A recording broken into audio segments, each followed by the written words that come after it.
Hello everyone, John Hits here. We are live again for our third weekly post podcast for GamersSphere.com. This week we are not having our friends from PCR. They are busy, and well, here we are.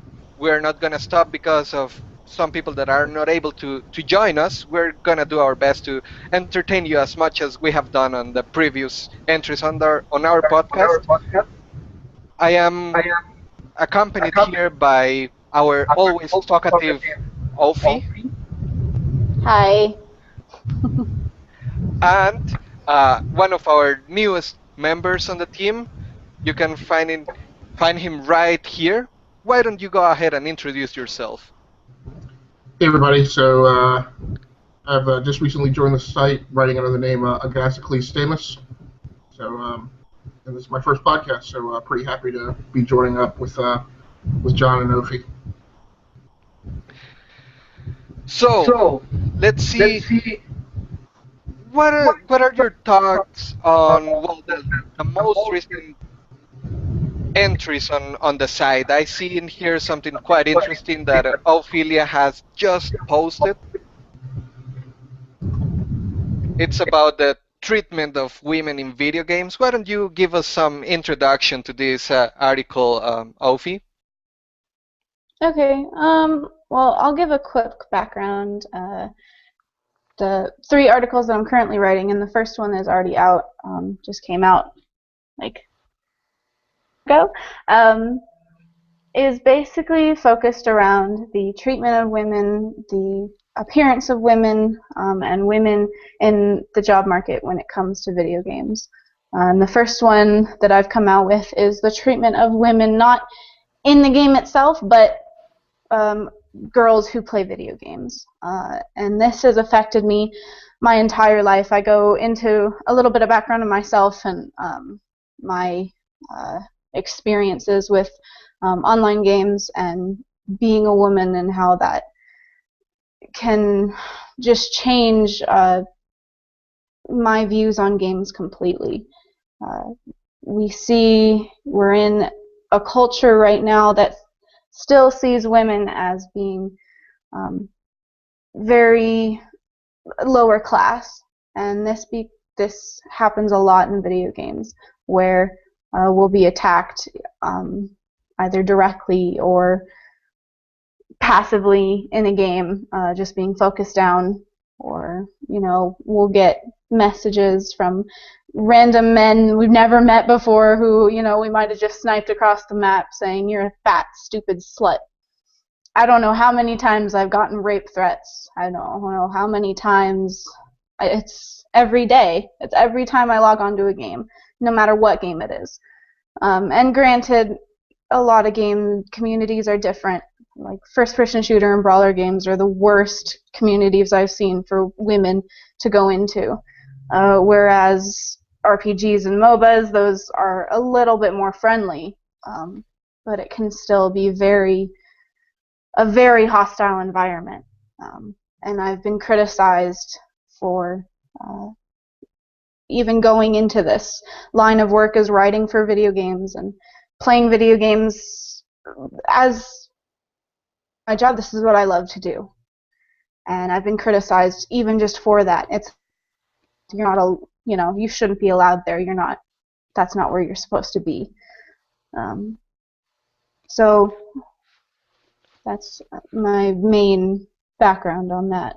I have two more articles that will be coming out around the same topic, and those will come out in the next couple of weeks or so. Awesome, Afi. There is quite a lot to talk when it comes to gender equality on video games. You touch some quite interesting points about FPS games being having the worst communities when it comes to that. There is every day there are different videos on YouTube that are showing basically this hostile environment. I actually do know quite a lot of gamers, which just so happen to be girls, that they actually do enjoy mostly on the MOBA and RPGs environments, as you mentioned. Um, but well, I don't know if maybe you have some ideas or strategies to try and get this kind of attitude towards girls um, fixed, well, solved, because that shouldn't be the case, right? Hmm. Well, I'll cover this a lot more in my next articles or my future articles, but this all comes. It's all a nasty cycle. It's all a nasty cycle. To be short and blunt about it, the reason that men, treat us as either, or a lot of men will treat us as a lesser, species or whatever, just, you know, beat us down because of, our bodies or who we decide to play or whatever, is very culturally uh, ingrained. That's not something we can easily just get rid of, like, oh, I'm just going to do this and it'll be fixed tomorrow. Like, it's very culturally ingrained.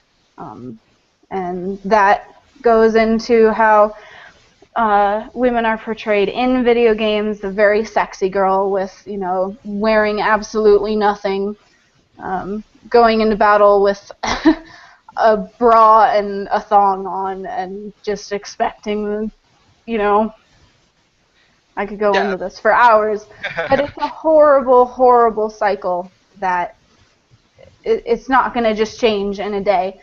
This is a cultural thing that's deeply ingrained and is just getting worse. Exactly. I actually remember that there is one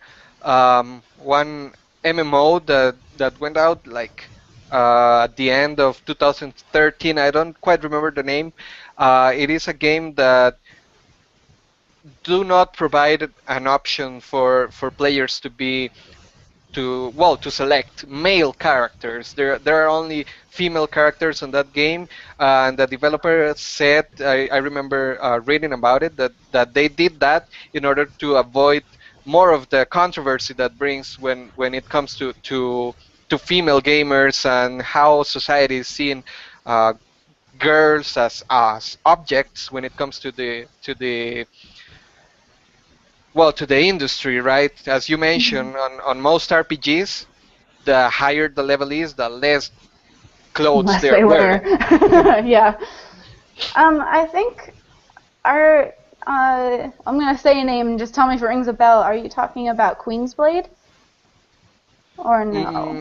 No, it's a different name. Okay. Well, Well, I mean, I'll check it out later on. yeah, I've come across a lot of games like that will only be one gender, and a lot of the times it's female. The problem with those games is that most of the time they're games like Queensblade, or Queensblade, game that comes from Queensblade. Wow, I can't remember the name either. But one of the main reasons that, the only thing you can choose is girls is because it's a porn game. Like, Queensblade, stupid, I can't remember the name right now of the game, but it's based off of Queensblade. And if you ever watch the anime Queensblade, it's a hentai trying to be an action, and it just doesn't work. And yeah, these girls are fighting, and they're warriors, but they're not wearing anything. And the only weapons they have is, like, oh god, a whip. And, like, there's the whipper and the medic who has, like, the biggest breasts I've ever seen that make no sense whatsoever. And, like, there is a sense that, and this is what I'll be covering in my next article, so a little tidbit, going ahead of myself, Sure, um, sure. but I feel like I have two views on how women are portrayed in video games, whether they're either the dyke character or this really stupidly sexy character. Is we play video games to live out our fantasies, and that's something, I like to play the sexy character. I don't, I didn't know why until, I started talking to a lot of other girl gamers, and they had told me that, well, if we're going to live, out our fantasies, we want to be that sexy girl. We want to look that way because society pushes us, media pushes us so much, and that's so ingrained in our brains that and so even choosing the sexier character, choosing we're living out our fantasies of being the way we want to be physically, but we're not able to. Sure. What's your stance on this matter, Gaysicles?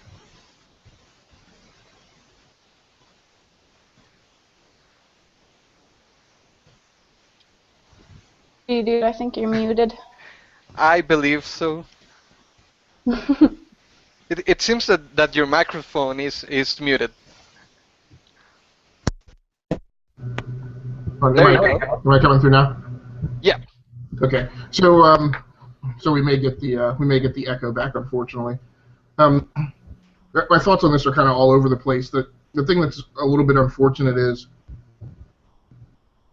whenever these topics come up, I kind of look across multiple media formats, and so in a time when we have had successful, strong female characters in television, you look at like the Buffy the Vampire Slayer series, and its sister series, Angel, Joss Whedon always has lots of strong female characters. The comic book industry still going through some problems, but they have had some moderate success with strong female characters who are not built around being made popular based on their sexuality. So that's an unfortunate instance because I agree with you, Ophelia. I think it starts with how women are portrayed in video games and then spills over to how players then react to female gamers. And then my other thought on it is, I think you said it earlier, John. It's some of those communities that have been mentioned are just bad to all people, right? I mean, almost regardless of gender. And I'm a minority, so I go through it too. But particularly shooters, one of the reasons I have not gotten into Titanfall is because I'm kind of trying to give it some runtime to find out what kind of community that is. Is it going to be all of the, I hate to use the term jocks, but I'll just use it to simplify the conversation. But is it going to be all the jocks who come over from Call of Duty, and it has that kind of frat boy atmosphere in the game, or is it going to be a lot of the gearheads who come from like a Chrome Hounds or Mech Warrior kind of background, who are in there trying to experience the game for its technical and tactical content? So it definitely some of those communities are worse than some others, and I think they've further degenerated in the last few years with the rising popularity of the Call of Duty and franchise kind of in the direction Battlefield has gone. So it's definitely relevant. It's definitely pertinent. I definitely agree with it. Yeah, I think you have a good point. I mean, I've talked to a good amount of people who are so into Titanfall, and they're like, Ovi, why haven't you gotten into Titanfall? Because FPSs are so bad to people in general that I stay away from them. Like, okay, cool, it's a cool game, but it's a first-person shooter. Naturally, I stay away from that because I've taught I want to go back into those communities. Right, and on another podcast I'm on, the regular Joe Gamer Show, and I'll try and say this without coining a stereotype myself. We talk about certain communities that are maybe better. I personally tend to like the communities that tend to grow up around racing games and racing simulations. Mm-hmm. But unfortunately, a lot of female players don't play those kind of games. So my co-host on that show, who goes by the name Chemical Rachel, I think it's a good thing that she's gotten into that genre, and now she's found an additional outlet community where she can go and play and feel comfortable. Yeah, I mean, I'll get invitations from my friends to play Call of Duty or something. I'll never play it on my own. I never play games on my own anymore. I always because I know if I get my headset and turn on my mic, and go into a Call of Duty match alone. That's suicide. That's the thing closest to suicide that I can think of. And that's quite unfortunate because that actually hurts the sales and the player base on different games, such as what you're talking about, like Titanfall and everything. Those are new games, and well, given the how every FPS is having kind of the same community, well, it's definitely gonna make like scare female gamers away. Yeah, it's sad, but it's not something that company can do about. There's nothing they can do about it, and So, it's really sad. so let me ask you guys this, and I'm not saying this is a great solution because it would be unfortunate if we had to do it, but would would you guys pay extra money to have access to kind of an exclusive online community that was more policed and more regimented and only permitted, you know, gamers of a certain philosophy and a certain ilk that would disallow that kind of behavior? I would. I mean, shit. I think that should happen everywhere. I mean, to be completely honest, that just seems like a gamer's heaven, or at least a gamer girl's heaven. You Right. know, to I'm t- actually have people that'll be like, this guy threatened to rape me. You're gonna ban him for a day? Like, to actually have something that is really concrete and that people are actually gonna, take seriously. I've seen a lot of stuff because I play League of Legends a lot, and I do cases like the Tribunal, so the community is very good about banning others who are really bad in game. But there is an issue that I've had. A recent statistic has come out for the Tribunal where they say gamers who use either homophobic or racial slurs are banned. I'm like, okay, homophobic and racial, that's great and all. What about the sexist comments? No one cares. No one cares. Yeah, Sure. the thing with that kind of alternative that you're bringing in here is that, well, it could be actually really good for gamers and everything. It would need quite a lot of staff, that Hmm. dedicated 24/7 staff that it's going to be always there. And that's something that's an utopian idea, it's something that most likely won't happen, and if it actually does happen, it is kind of doomed to fail due to people always going against those moderators and so on, or even the service being quite expensive. So here's what. Well, let me ask. I'm sorry, Ophia. I dropped. Did you say you would or would not pay the extra? I would. Okay. I mean, it sounds bad to be, oh, I live in, or I game in this utopian society.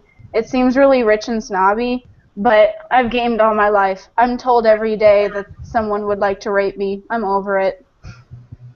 Right, and John, that's why I guess I guess I don't. I mean, I completely agree with you that it would be a risky business proposition, but I don't feel it would be. I don't feel it would be that much riskier than other business propositions, and I guess my viewpoint is we we pay to be members of country clubs. We pay to be members. People pay to be either a member of a Gold's gym or they pay to be a member of another gym with potentially different clientele and more restrictions. And yeah, right. I agree, Ophi. It's a snobbish way to think, but so for me, I have two daughters, right? Hmm. But I'm going to continue to be a gamer. I would like to get to a point when they're a certain age that I don't have to turn my screen off when they're in the room when I'm gaming, and and have them game as well. And I would pay for all three of us to be members of a service like that, so that I wouldn't have to worry about what they're being exposed to. And I'm a guy, and I don't like it. Right? It's just bothersome. It's annoying. And it distracts from the game. The last thing I'll say on it, because this is the additional question it spawns, is so So if you accept the argument or the point that, hey, potentially some people would pay this additional money for this additional level of service, then it further drives the question as to whether or not the services we already paid for should be providing that level of service. And my contention is, for the amount of money that I pay for Xbox Live and the amount of money that I pay for PlayStation Plus, I pay that money to go into an environment where I can utilize the service without being disrupted. And Yeah.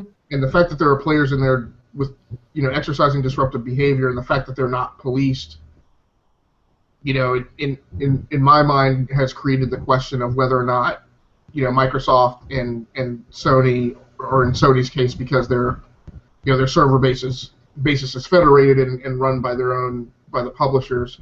I question whether or not they should be doing a better job at policing than they do. Yeah. Well, that's part of the reason I stopped console gaming, is because I'm not gonna get an Xbox and pay to be in a hostile environment. Like, that's just seems so incredibly stupid and counterintuitive.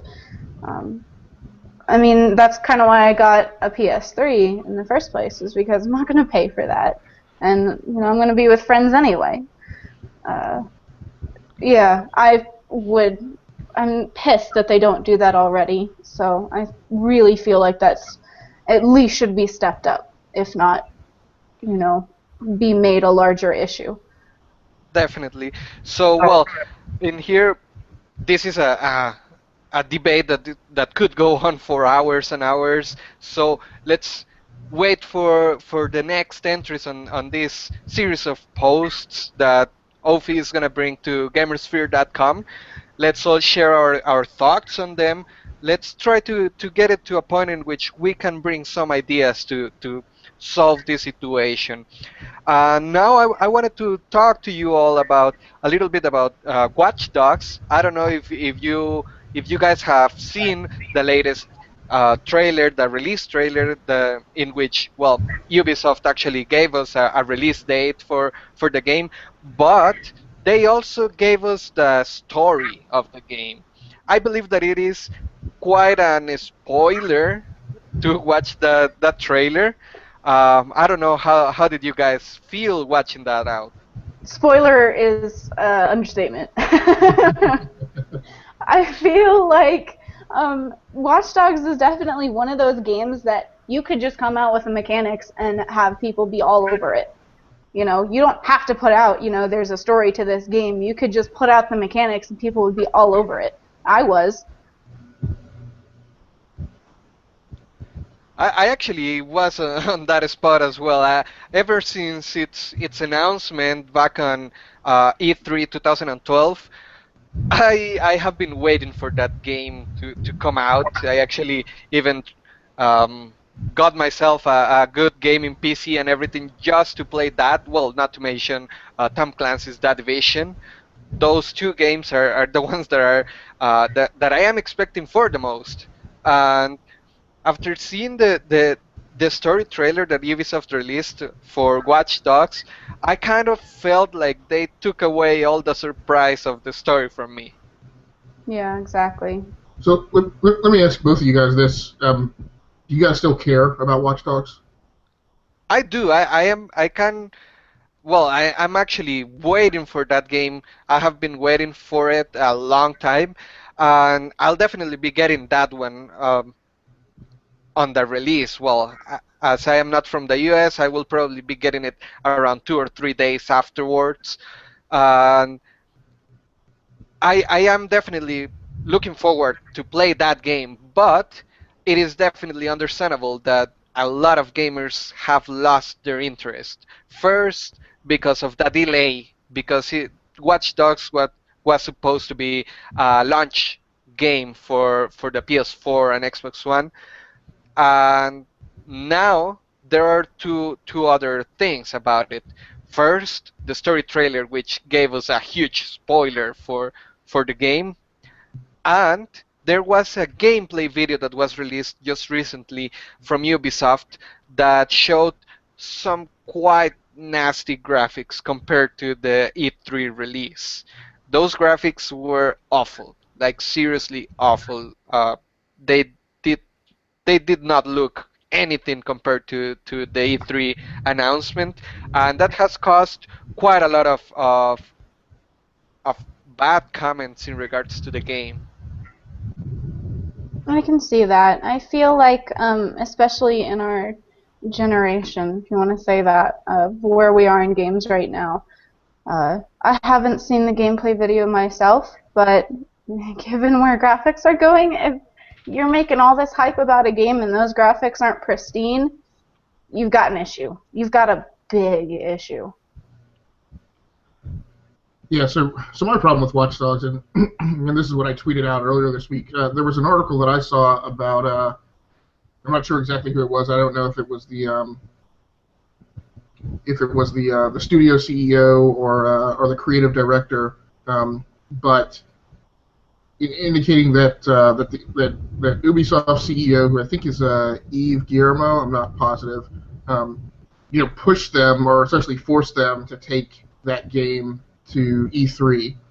Uh, it was at E3 2012 or 2013. 2012, Okay. and I actually read that one as well. I was well. I'm actually going through one article I'm writing about Watch Dogs, a quite extensive preview on the game, and I'm gonna touch that one on that article. It is said that definitely, as you were mentioning, um, the team behind Watch Dogs was pushed to be able to announce it during E3 2012, even though the game was not uh, ready to be announced. Yeah.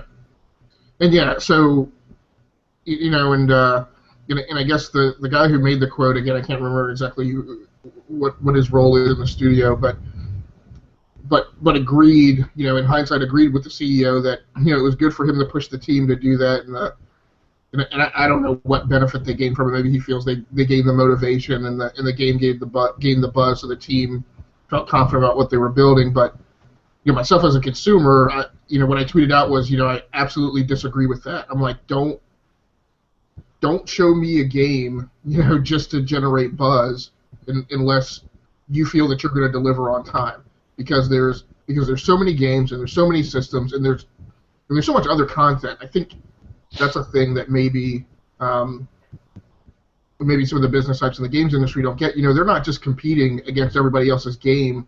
They're also competing for my time with comics and TV and movies and everything that I can get that's now at my fingertips available via digital download. So if you're going to put something on my radar and slip the date by as much as they slipped, I mean 6 to 8 months, and in addition to that, there was that whole gap of time where there was nothing coming out of the studio, right? It was completely silent on what was going on with that game after they announced the delay.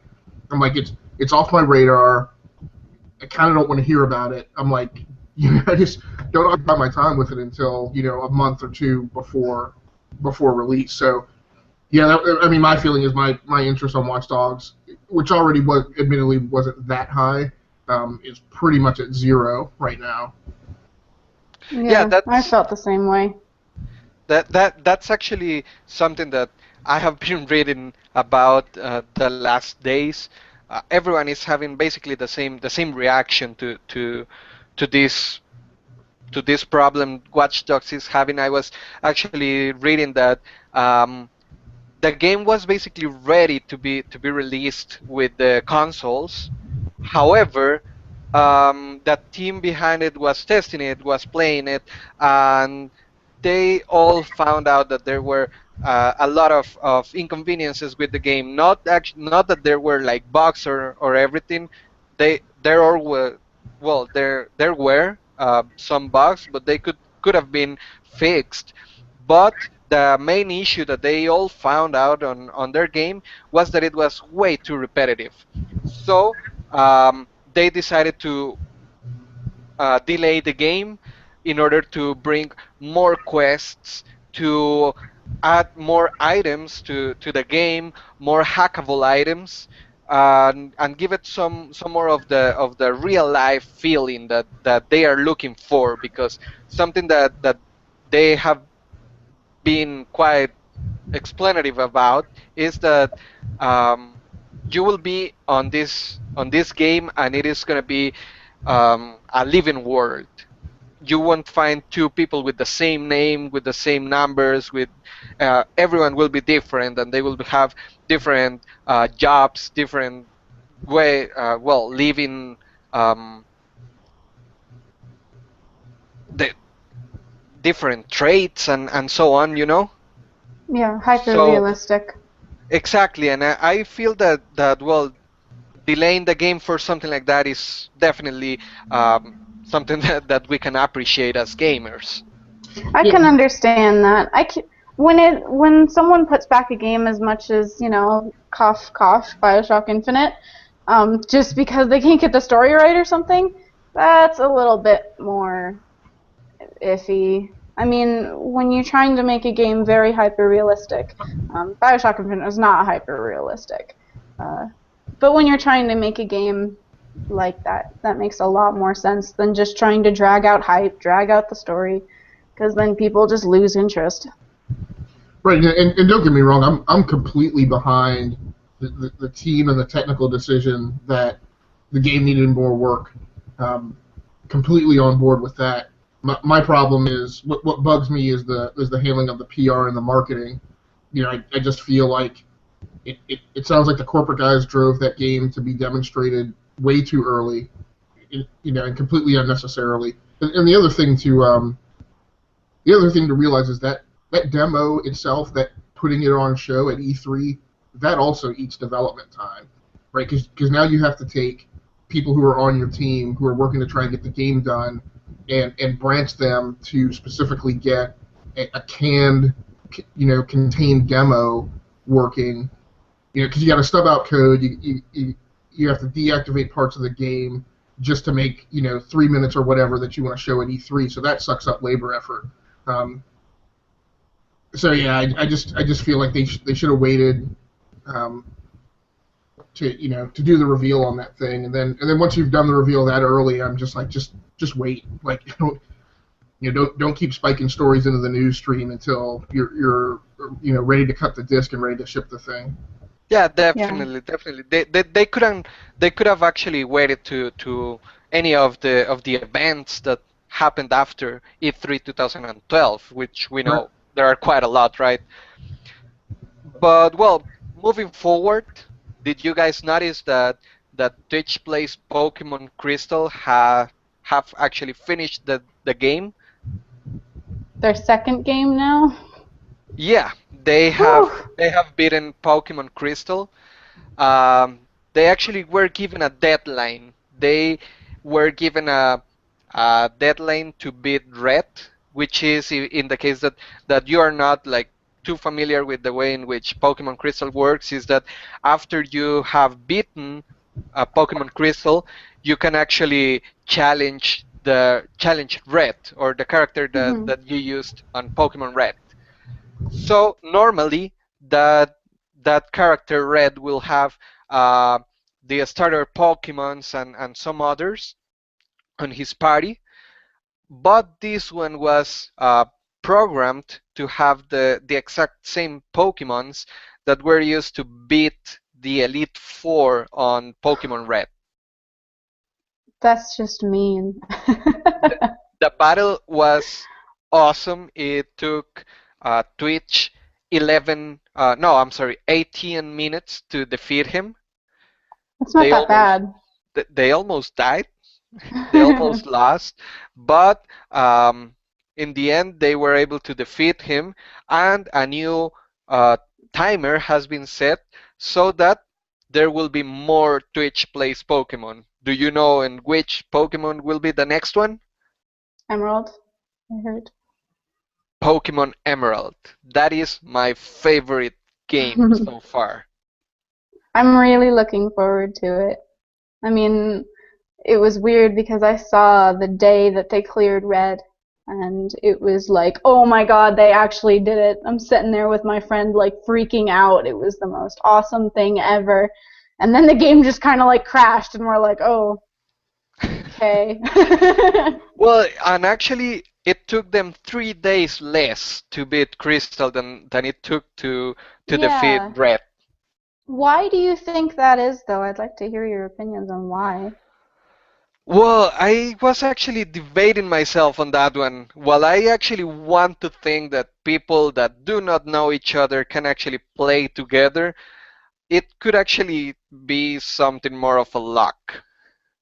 Luck. Because yeah, because if you were able to watch the final battle, it would have been way easier if people would have been able to work together. They Hmm. lost two Pokemons. They could have revived them. It was not possible because everyone was trying to do something completely different. Some tried to go into the bag where potions are. Some were trying to do stupid things. Yeah, Uh, that's understandable. there was one of the Pokemon's Red had on his party was a Zapdos. Someone was trying to throw a Master Ball at it. So Of course.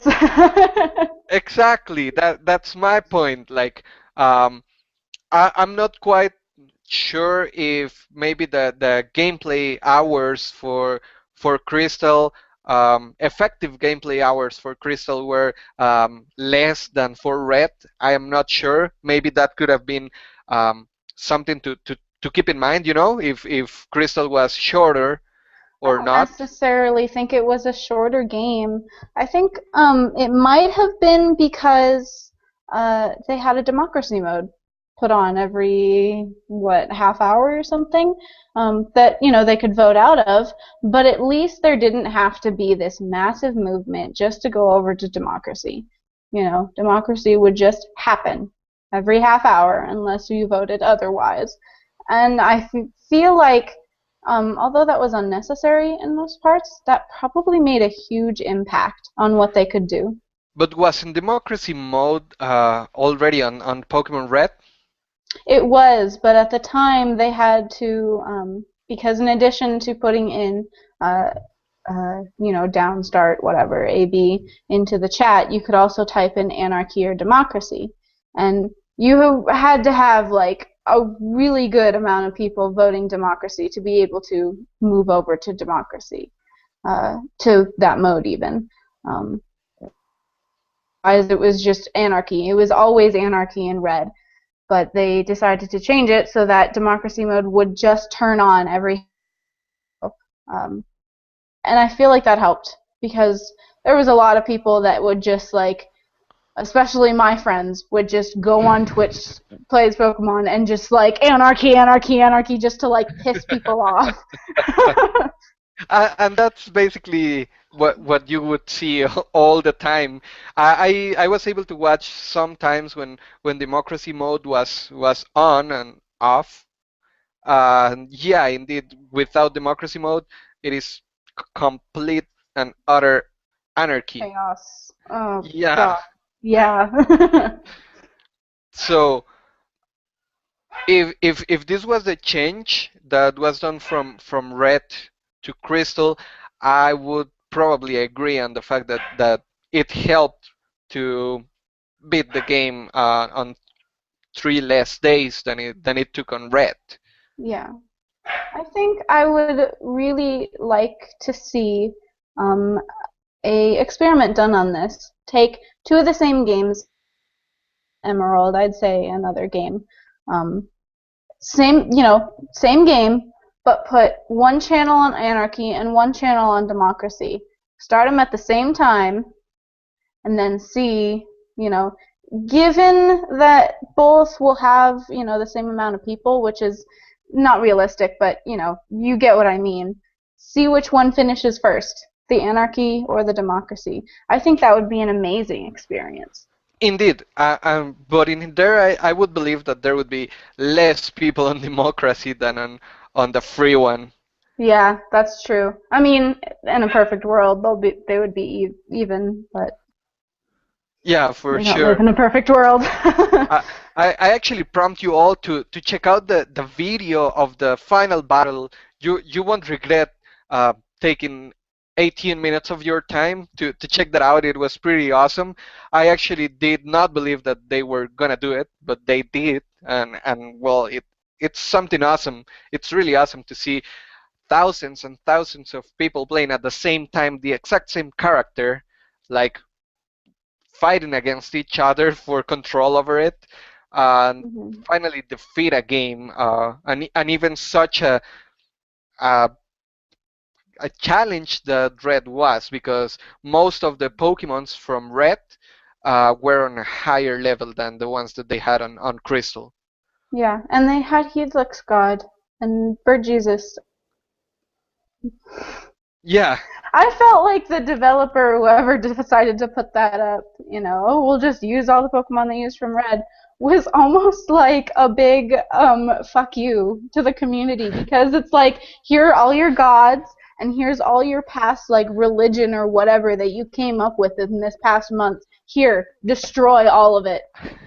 Well, I actually believe that was a brilliant idea, because if it would have been the normal one with Charizard, with Blastoise, and all those Hmm. ones, um, people would have already known which Pokemons they were gonna fight.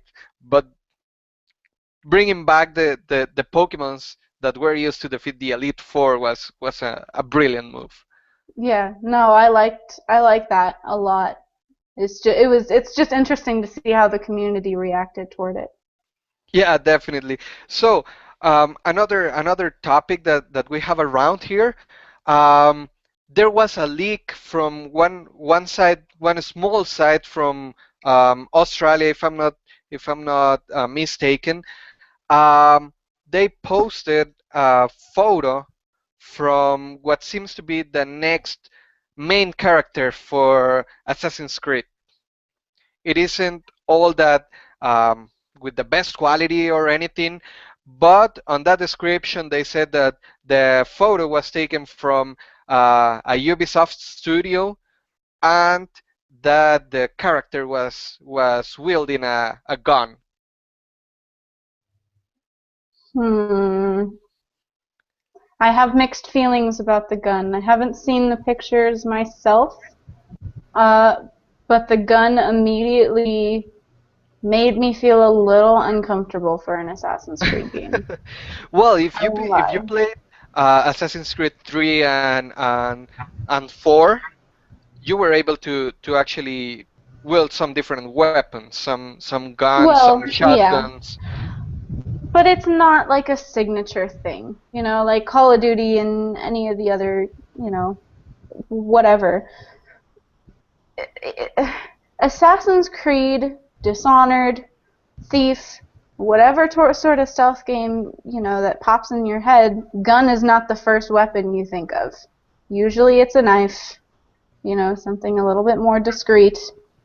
Um, but Yeah, for sure. if they start making a gun like a main weapon in Assassin's Creed, that makes me really uncomfortable. More than it should. Well, Because a stealth game shouldn't be based around guns, as far as I'm concerned. let me actually share that image with you guys for you to be able to check it out. It is posted on our website on GamersSphere.com, and you can you can check them. Well, check that image in there. As you can see, it doesn't really have the best quality, or isn't as close as we would have liked for it to be. Mhm. He has a black hood. I always like those ones more than the white ones. And I actually believe that you have a quite strong point in there, because on Assassin's Creed, what we think about are swords or daggers and those kind of weapons. But, well, even behind me, you can see the Black Flag one. He has two guns on his hands. Yeah.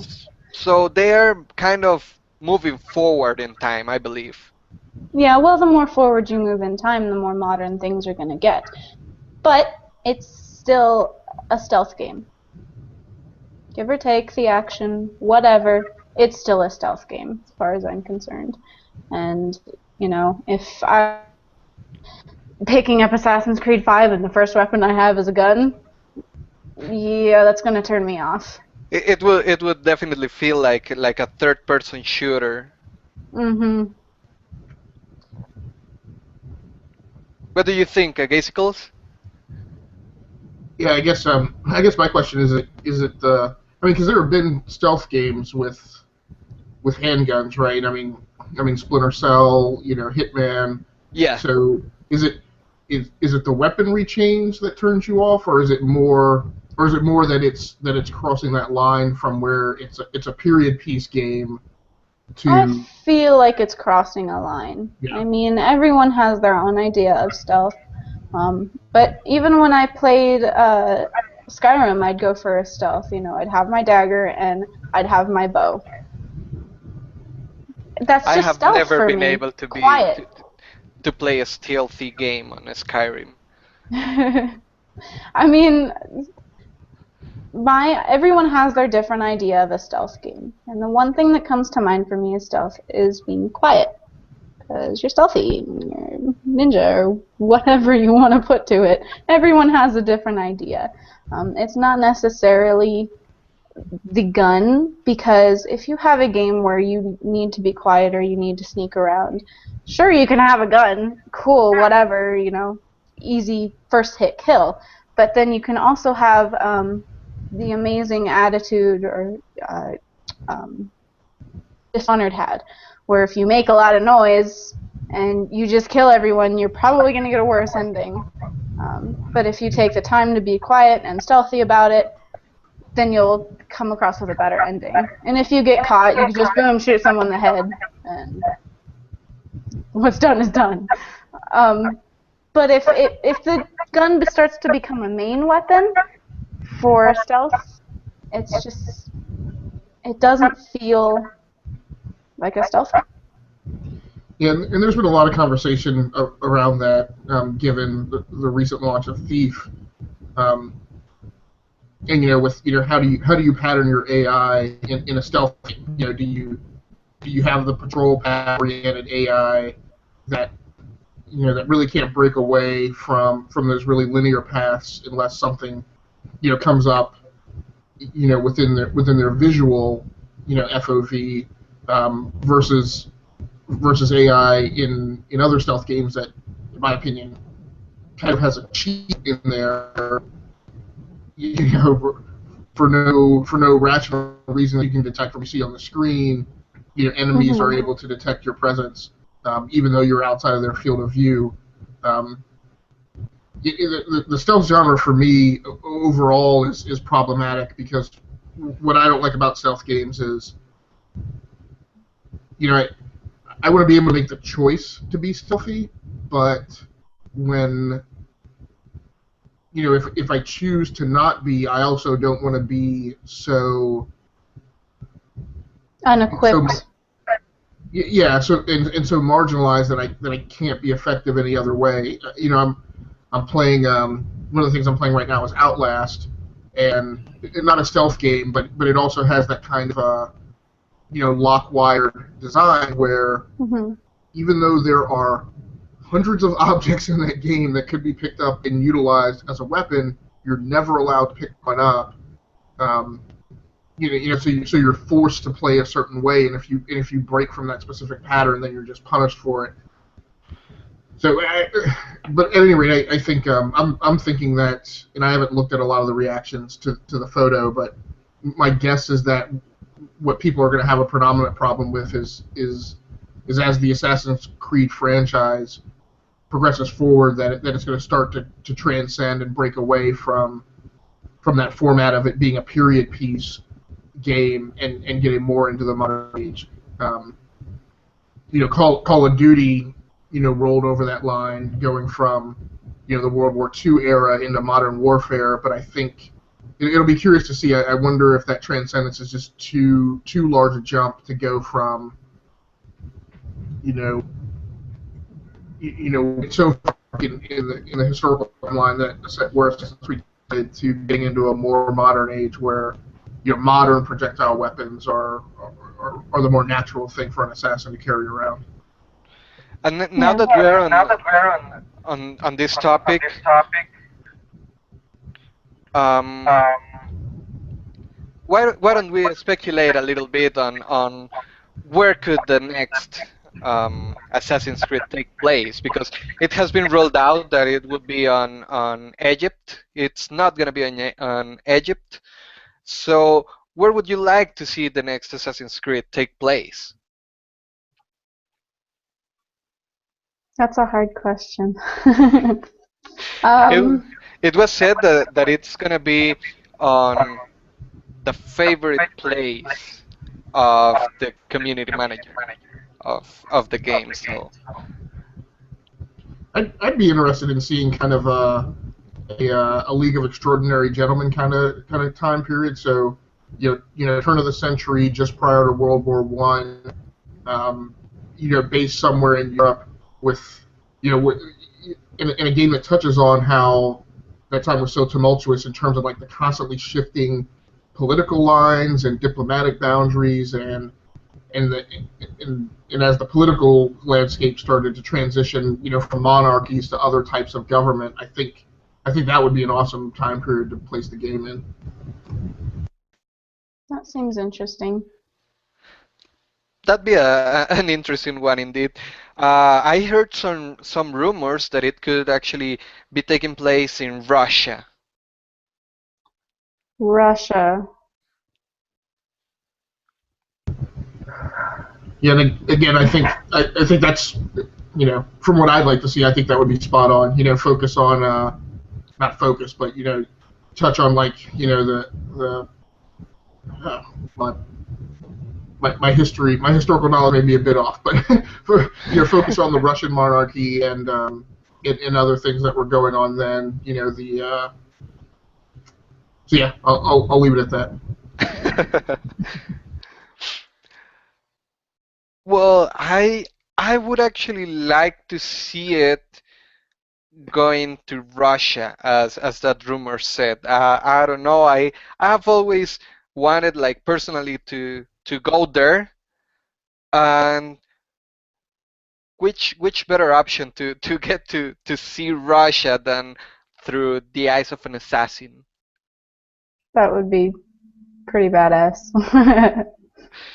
Exactly, but as we were mentioning, like which would be the line in which we should say like don't go past this time, something that, like way too on the modern ages and everything.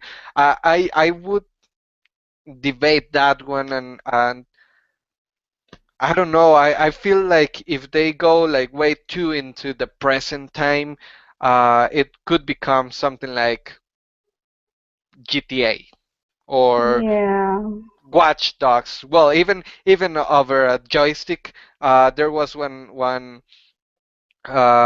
article in which the editor mentioned that Watch Dogs is Assassin's Creed meets GTA. So Yeah, it kind of feels like that. I don't know. I mean, as long as it just keeps a quieter stealth feeling for me, I'm fine. I don't care. Um, but if it does go into a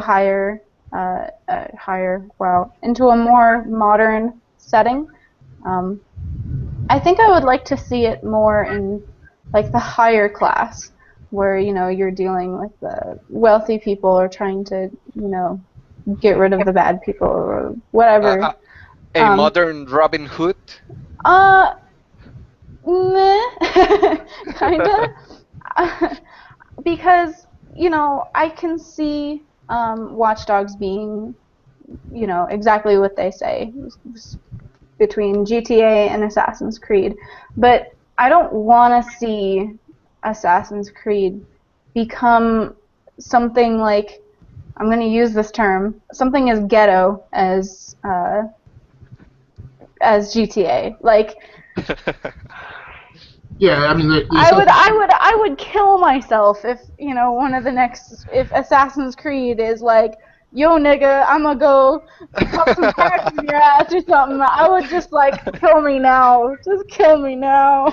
So there you have it, Ubisoft. If you go get on Assassin's Creed, Ophi will suicide. Oh God. Yeah, I mean, my hope for it is that I hope the franchise is just unbounded. Like I think the thing that would be disappointing would be if if Ubisoft had that concern that there would be like this massive outcry from the consumer base if there was this mystical artificial line set that said, well, Assassin's Creed cannot proceed past the year 1927. Otherwise it's just not Assassin's Creed anymore. You know, I don't know. Sometimes gamers make a lot of those kind of contrived statements that have no real rationale, right? Like who's Yeah, what Yeah. reason is there for Assassin's Creed to not potentially be a game that advances all the way to a dystopian future that's set in the 22nd century? Who's to decide or who's to say that that's not acceptable? So I would love to see the game just progress because the other possibility is like a lot of our other favorite franchises have done. That game could transcend our lives as gamers. It may be our kids playing that thing, and they will only know what they know. They may never know that Assassin's Creed started off in medieval Italy or whatever. So I would just like to see it go on as long as they think they can make a decent game out of it, regardless of the chronology or the temporalness of the setting. But then we well, can think, what if it goes into modern and then into future? I and think there that's should a be, possibility. That's a yeah. possibility because it was stated by Ubisoft that they will be following the model of one Assassin's Creed a year. So Hmm. even though there is quite a lot of history to go through, a lot of it might not be suitable for an Assassin's Creed idea, you know. Yeah. And well, if they keep going one game per year, they're gonna run out of actual facts from the past to move it around so that it can become an Assassin's Creed game, and they will have to start with a completely made up history, you know? Because right now, Assassin's Creed is taking historical facts and changing them to be a game. They're not going Yeah. like 100% exact or precise to what history says. Um, but what would happen if they take out completely the historical part of the game? It wouldn't be the same. Yeah, that I would not be interested in. So a completely fictional Assassin's Creed would bother me. It doesn't bother me if the thing spans 300 years or whatever, but or well, I guess they've already done that. So it wouldn't bother me if the thing spanned a millennia, but it would bother me if they removed the historical hooks that the franchise has. I think that's a part of it that is core to that IP. Yeah, definitely. So, well, let's see what we will be getting from Ubisoft and Assassin's Creed this year. And Don't kill me, Ubisoft. Please don't kill me. Please. and something interesting that I wanted to talk about as well. That shot Sony took at Microsoft earlier this week. That tweet that was posted on the site on GamersSphere.com, where they go against Microsoft due to their idea at Xbox idea, in which well, they are helping indie developers self-publish their games, but there is this one policy that makes them not be able to release their games on any other platform before Xbox One. So if they're going to release a multi-platform game, they have to release it at the same time on the Xbox One and the other platforms. Right, or earlier. So they can release on Xbox One first. It's Exactly. not. Yeah. Exactly. They basically have to they don't have the permission to release the game on any other platform before it gets released on the Xbox One. So I don't know if you have it around, but the one who posted this tweet was Adam Boyes,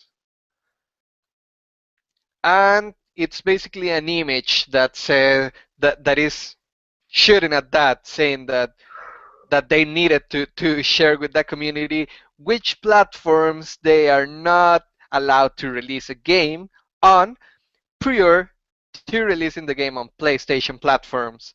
They put some dots in there as a list, and it's an empty list. Yeah, I hate to admit it, it probably shows my intellectual impairment, but I looked at that image for several seconds before I got what they were trying to say. Yeah, well, that happens when you are not all that when you don't have the knowledge on those policies Microsoft is having. I know of a lot of people that went through that as well, and that's why it is a pretty good shot at Microsoft, because Microsoft will know it is for them, while not everyone will know it until someone explains it, you know? That's just gotta be. I mean, I'm trying to find the mindset for this right now. Hold on. Let me You think know, about this for a minute. for me, this kind of well, attacks that one company hit to another, with, it's something quite interesting, because here, down here in Costa Rica, it is illegal for companies to do this kind of advertising. The like for on TV spots and everything, they're not allowed to attack directly any other company. They have to talk basically just about what they are offering, and they cannot compare it with the competition and everything. So I really love this kind of advertising, this kind of kind of war that they're having. The console wars just. I'm sorry, they make me laugh. I don't see a reason in them. Yeah, neither do I am a PC gamer, but Well, yeah, we both are. So it's just like, oh, that's. I, It's like a dog match, like one of those horrible dog matches that you're like. exactly. And actually, one of these days I was having a blast, because there was this article on VG 24/7, Mhm. um, about the release of this platformer game based on the Powerpuff Girls. There is one of Okay. those. Yeah, I'm serious. There's one of those. It looks awful. It doesn't look all that fun. Like, really, the models and everything, they do not look anything like the real Powerpuff Girls.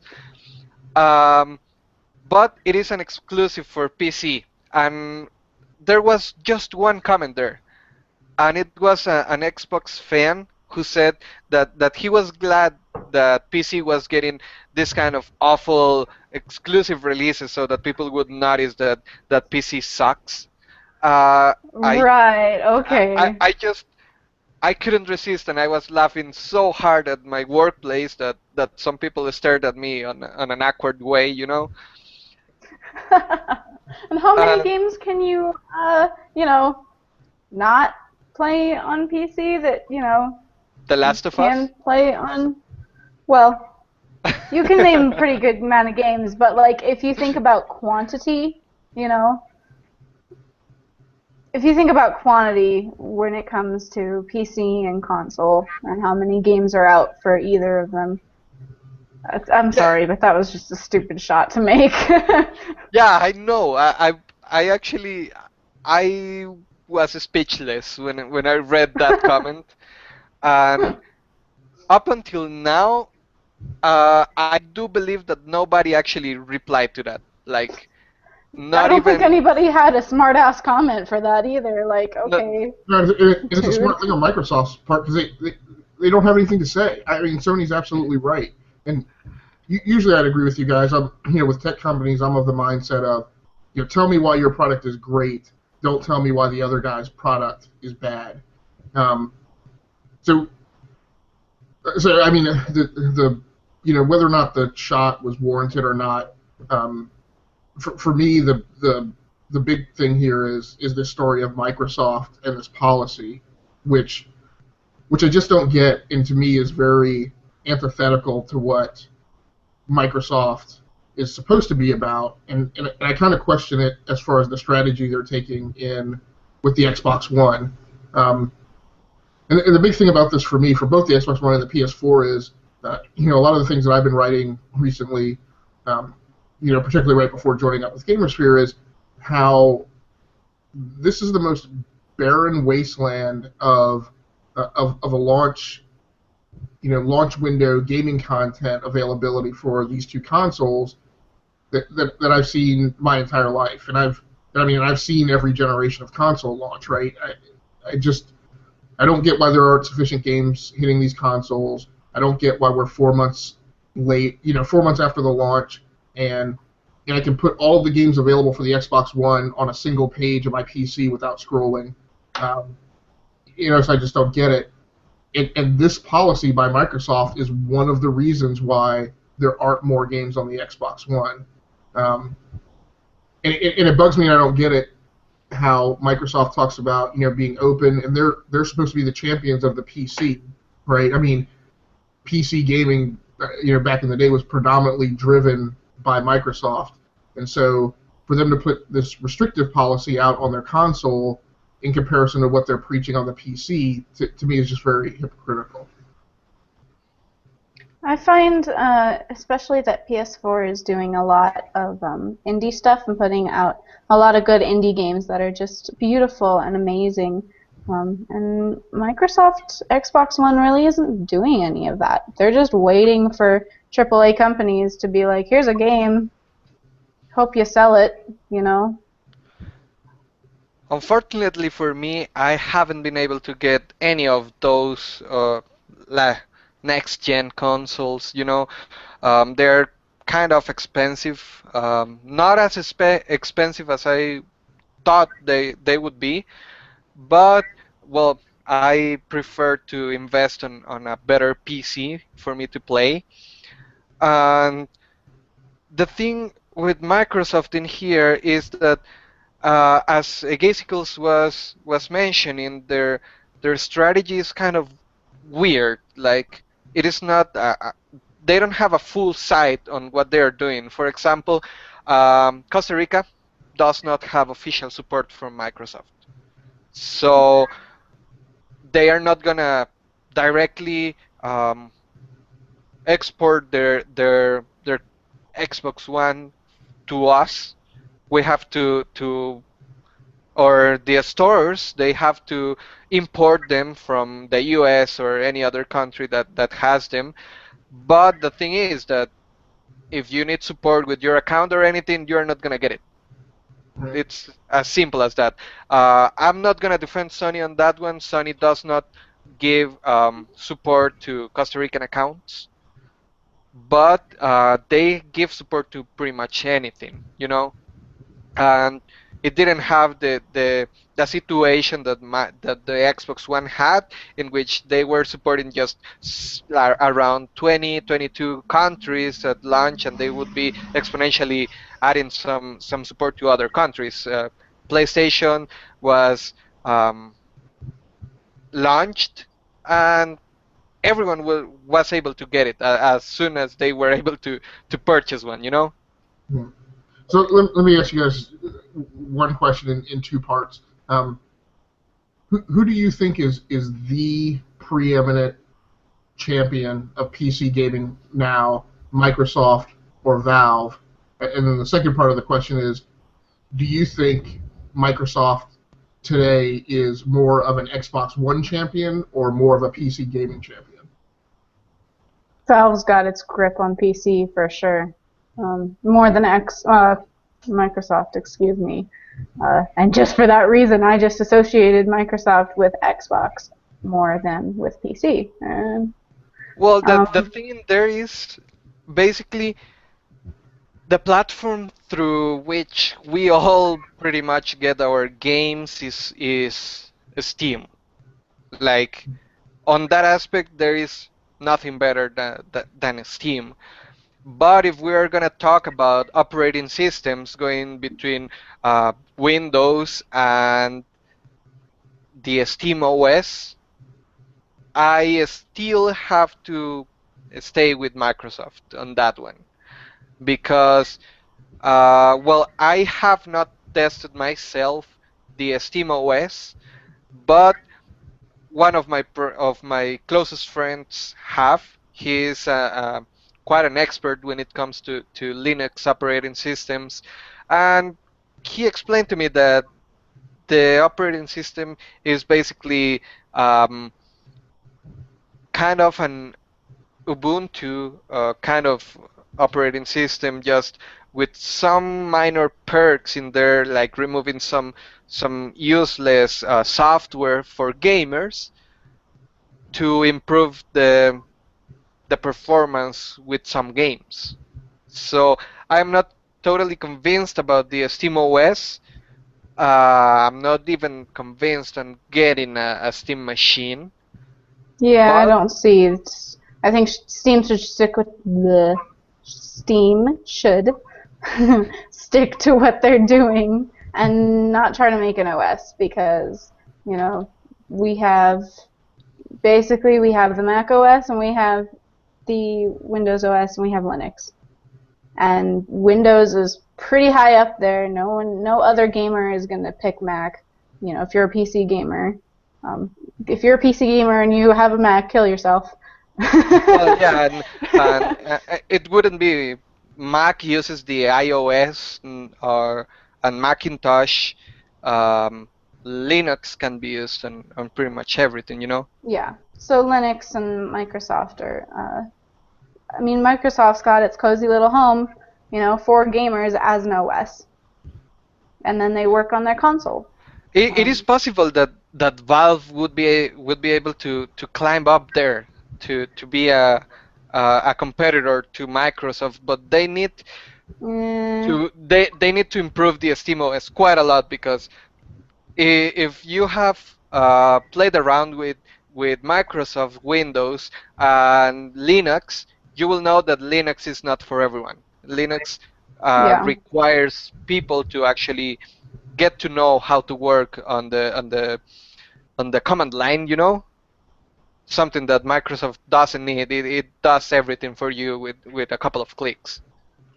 Yeah. So there's a few interesting things that line of conversation just brought out to me. One,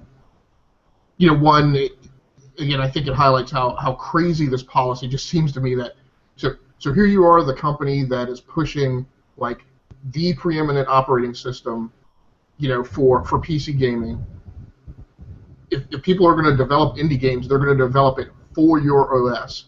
You've built a console that heavily reuses much of the technology that you've baked into the OS, and you've now created a policy-based artificial barrier that prevents developers from quickly and easily taking their PC indie game and transferring it to your console. I just don't get it.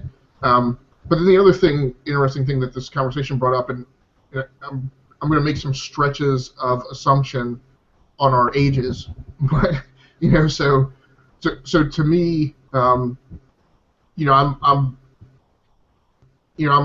wrote that article about the DirectX announcement from Microsoft that's coming up, and emphasized that my expectation is that most gamers today could care less. But I was saying no, you should be excited because the new DirectX version is a big deal in gaming.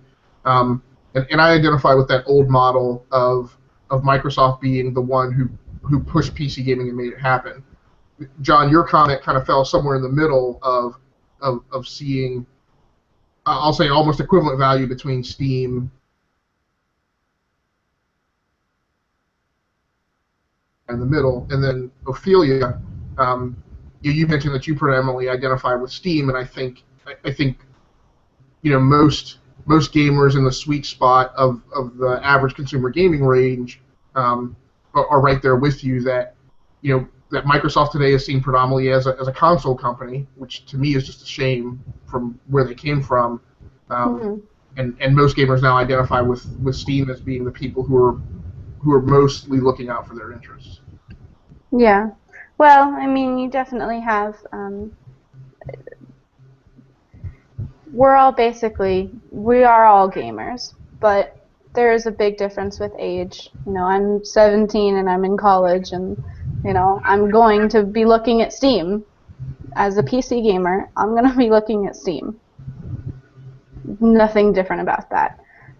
And people my age will be too. And I'm sure it's different for that are younger, people that are older. Uh, I mean, younger people, younger than I am, are looking towards more consoles. I've never any of my younger friends, they think PC gamer and they think Minecraft and Terraria, and that's it, but they'll like list off all of these console games that I'm just like, okay, cool, sure. uh, and my uncle plays still plays a lot of arcade games on his console, or he's not really into computer, and we're all our own subcultures, subgenres, even though we're all still gamers, and I think that's beautiful in itself. Yeah, that's for sure.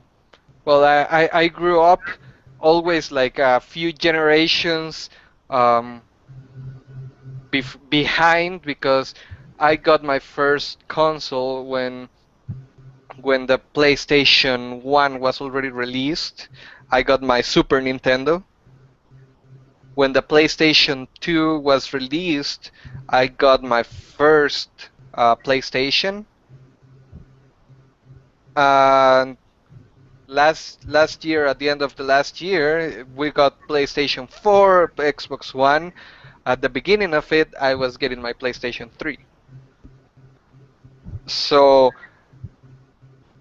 still, I see, for example, if I see an arcade kind of game, I would love to play that one, while s- younger people do not really kind of appreciate the the arcade kind of games, those big machines where you got this this laser gun and you were be like shooting people around.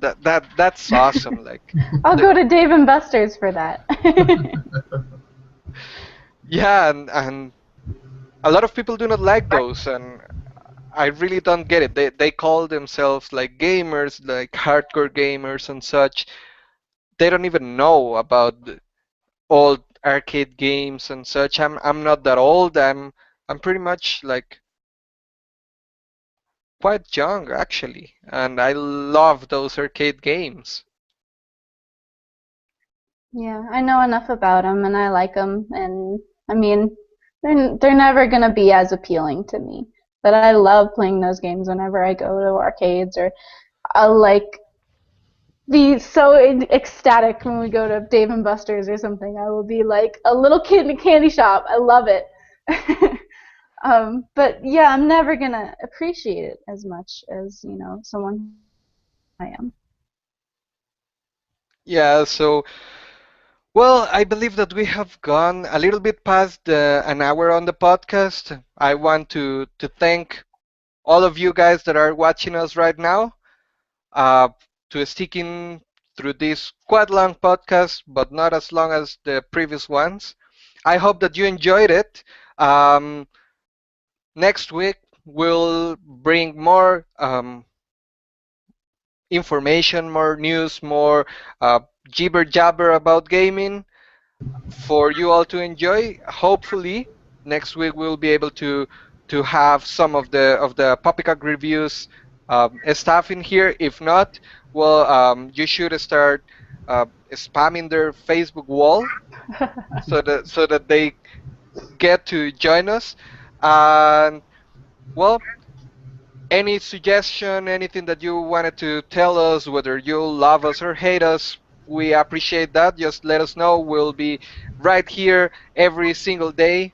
I hope you enjoy our content, and well, we'll definitely see you next week. Any last words from you, Ophelia? Nope. Peace out. Love you guys. And what about you, Gasicles? You are muted again.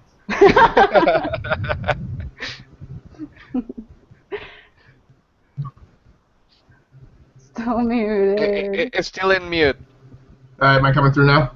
There you go. Yep. Those were some epic last words, you know? Okay. No, I was just saying thanks a lot for letting me join in today. I appreciate the conversation and discussion. Well, there you go. So I hope you all enjoyed it, and well, we'll see you next week with more GamerSphere Podcast. Have a good one, gamers. Bye.